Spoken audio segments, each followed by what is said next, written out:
Picture this. It's 11:47 p.m. Your laptop glows like a tiny sun, and your business, your thing, is real now. Clients pay you, money lands. And somewhere in the distance, you hear the faint theme music of a villain called Tax Return. Breathe. Tonight we turn the monster into a housecat. By the time the credits roll, you'll know how to set yourself up, what to track, which forms matter, how to pay yourself, how to pay taxes without paying, and how to keep the receipts that make audits yawn. Let's set the scene. You're self-employed. That's a fancy way of saying you are the business. In U.S. tax language, you'll report your business income and expenses on a form that rides along with your individual return. Most beginners use the cash method. Count money when it actually shows up, deduct expenses when you actually pay them. Simple wins it. If you formed an LLC, cool.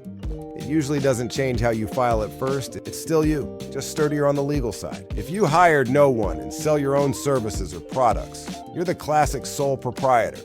Put that cape on proudly. Now for the pre-flight checklist. Separate bank account? Do it. One card, one checking account, business only. You can tank a deduction with sloppy commingling faster than you can say burrito. Get an EIN from the IRS. It's free. And put that on W-9s you hand to clients so your social security number isn't flying around inboxes. Some cities and states want business licenses. Spend 15 minutes on your state and city websites and avoid the surprise fee plot twist later. Open your bookkeeping. Don't groan, this is just a habit. Income goes in one lane, expenses in another. Each month, reconcile. The deposits in your bank feed should match invoices or platform statements. The card charges should match receipts. Make file names boring and beautiful. Where does the money story begin? With the slips other people send you. Clients may send you a year-end report if they paid you above a threshold. Payment platforms might send a different kind of form summarizing payouts. Thresholds have been shifting in recent years, so don't worship an old number. Just collect any forms you get and add them to your income current year folder. But here's grown-up truth. Your income is what you actually earn, not just what shows up on forms. If someone forgot to issue you a piece of paper, you still report the money. Now expenses. This is where beginners either miss free money or get reckless. The test is simple. Ordinary and necessary for your trade. Did it help you earn? Keep it. Didn't? Drop it. Software you use to deliver work, subscriptions, domain names, hosting, design assets, advertising, merchant fees, office supplies, education directly tied to your business, professional dues, bank fees, small gear, shipping, printing, they're all part of the story. For bigger items, laptops, cameras, furniture, you'll record the purchase details, model, serial, and decide if you'll expense them this year or depreciate them over time. There's a generous rule that lets many small businesses expense equipment right away up to big limits. If you choose that path, keep the invoice like it's a passport. The famous home office. If you use a dedicated space regularly and exclusively for business, no guests, no Netflix, no hobby shelf, that square footage can produce a tidy deduction.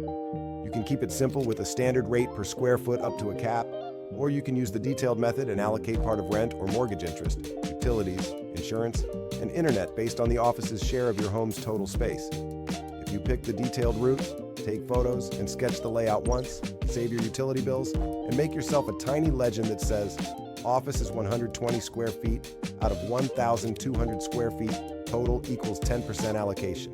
That tiny legend is the difference between nice try and approved. Vehicles next. 2 lanes again. Either track every actual car cost, gas, maintenance, insurance, lease, interest, and business percentage, or use the standard mileage rate multiplied by your business miles. The mileage method is beginner-friendly. Keep a log with date, start, stop odometer, or route, and purpose. Write it the day you drive, not 6 months later. If you mix business and personal, note the split. Delivery to a client, business. Grocery run detoured past your client's office, nice try.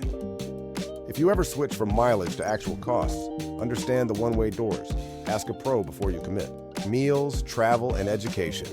You can absolutely deduct a client lunch or a conference, but give each receipt a one-line purpose while the memory is warm. Lunch with Jamie, Q3 campaign kickoff, Flight Plus Hotel, Austin client install. Course, Advanced Lightroom for product shooters. That one line turns debate into a nod. Health insurance and retirement are the adult candy of self-employment. If you buy your own health policy and you're not eligible for a company plan elsewhere, your premiums may be deductible directly against your business income. For retirement, you can open a CP IRA or solo 401k and stash pre-tax contributions that reduce your current tax bill while you invest for future you. Pick one and automate contributions after each big invoice. If you like math with sprinkles, the solo 401k often allows higher limits at lower income levels, especially with employee and employer buckets in the same plan. Now let's talk about the two tax streams people forget until they sting: income tax and self-employment tax. Income tax is the familiar ladder. Your profit joins your other income, the brackets do their thing. Self-employment tax is the Social Security and Medicare piece that an employer would normally split with you. When you're the boss and the worker, you pay both halves. The blended rate is roughly 15% on your net earnings up to a cap for Social Security, with a smaller slice on everything for Medicare and an extra Medicare surtax if your total income is high. The good news, you get to deduct half of that self-employment tax as an adjustment, so you're not taxed on the tax that funds your taxes. Yes, that sentence was a maze. The return will handle the arithmetic, you just need to expect it. Quarterly estimates are where calm lives. Your first year, the system doesn't know you yet, so it won't withhold anything automatically. The hack is to sweep a percentage of every deposit into a separate taxes account and pay estimates 4 times a year. Many beginners start with 30% of profit as a rough sweep, then tune the number after their first filed return. If your state has income tax, add a state sweep too. Dates live around mid-April, mid-June, mid-September, and mid-January. Put them on your calendar with 5 days of warnings like they're birthdays you can't miss. Okay, filing night. You'll report your total business income, subtract your ordinary and necessary expenses, and arrive at a number that looks suspiciously like your real profit. From there, the software will compute self-employment tax, add it to your income tax bill, subtract the estimates you already paid, and tell you what's left. If you also have a wage job with withholding, the blend may result in a refund or a small balance due, but don't let withholding mask the truth. You want to see what your business actually generated and what it actually owes so you can adjust next year's sweeps with precision. A quick tour of small hinges that swing big doors. If you hire contractors, not employees, collect a W-9 from each U.S. contractor before you pay them the first dollar so you have correct names and tax IDs. If you pay a U.S. contractor over certain thresholds for services, you may need to issue them a year-end form. Your bookkeeping tool or payroll platform can often do this for you if you didn't wait until the week it's due. If you hired non-U.S. contractors, different paperwork applies. Collect the right version of a form that certifies their status and keep it. Classification matters. Employees follow payroll rules. Contractors send you invoices and carry their own taxes. Don't blur the line based on vibes. Sales tax and VAT are a separate universe from income tax. But peek over the fence. If you sell physical goods, many states expect you to collect sales tax where you have nexus, which can be triggered by a mix of location, fulfillment, or sales volume. If you sell digital goods or services cross-border, some countries add their own consumer taxes. Your first year, list where your customers live and how you deliver. If a marketplace collects for you, save their statements. If you collect yourself, register where required, file on time, and quarantine that money like lava, never spend it. Let's humanize audit prep. Audits don't punish neatness, they reward it. Keep 3 kinds of backup: the invoice or receipt that says what you bought or sold, the bank or card statement that proves money moved, and a tiny purpose note that explains why it was business. For gear, snap the serial number. For education, note the skills tied to your work. For travel, save the itinerary and one piece of evidence that shows the business reason: client email, conference agenda, calendar invite. For income, save platform payouts and client remittance emails. When something goes missing, reconstruct while memories are fresh. Card statement plus calendar plus email trail beats "I think it was that time." Deductions you'll hear at parties and how to translate them. My friend writes off their entire phone. You can deduct the business portion. If it's 70% business, claim 70%. They write off their entire car. Same rule. Business percentage only, backed by a log. They put their whole life under marketing. Please don't. Mislabeling doesn't increase the deduction, it just increases the audit time. They pay 0 taxes with a company trick. Most tricks are either fine but boring, retirement contributions, or not fine and temporary, schemes that collapse when someone squints. choose boring. Boring lasts. Deadlines are not jump scares if you set the lights right. Your personal tax return deadline is in mid-April for the prior calendar year. You can file an extension to push the paperwork to fall, but an extension doesn't extend paying. So if you owe, pay with the extension. If you sell UK property, if you operate cross-border, if you live in a state with its own return, if you need to issue forms to contractors, each has its own little clock. Write your clocks on one page and tape it inside your year folder. The page is less than 100 words and saves 1,000. Now the delight. The first return is the worst it will ever be. Why? You're building your skeleton. You're picking your categories, your receipt habit, your tax sweep percentage, your quarterly rhythm, your retirement plan, your health insurance path, your mileage routine, your folder names. The second year, you're just doing a better version of the same dance. Let's walk a mini movie start to finish. January.